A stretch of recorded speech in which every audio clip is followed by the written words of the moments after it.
தேடி சோறு நிதம் தின்று பல சின்னஞ்சிறு கதைகள் பேசி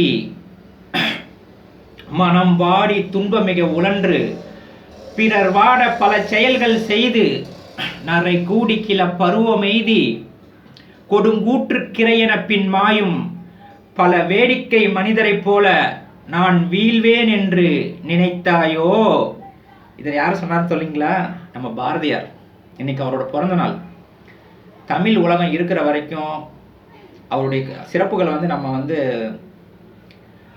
படித்து பார்த்தாலும் அந்த அளவுக்கு நமக்கு அது சொல்கிறதுக்கு எனக்கு வார்த்தைகள் வரல. அதுதான் உண்மை.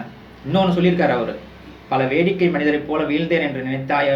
அது மட்டும் சொல்லலை, ஆயிரம் உண்டிங்கு ஜாதி எனில் அந்நியல் புகழ் என்ன நீதி, வந்து புகழ் என்ன நீதி.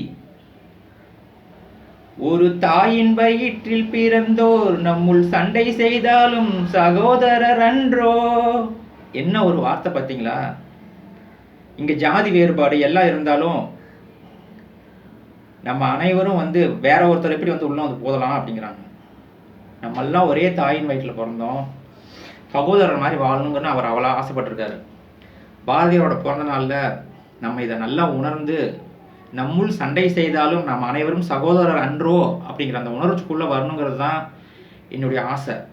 ஜாதி வேறுபாடுகள் எல்லாத்தையும் கலைந்து அந்த மகாகவிக்கு நாம் செலுத்துகிற ஒரு உண்மையான அஞ்சலியாக இருக்கணும்னா நம்ம எல்லாரும் சகோதரர்கள் அப்படிங்கிறத நம்ம புரிஞ்சுக்கணும். நன்றி, வணக்கம்.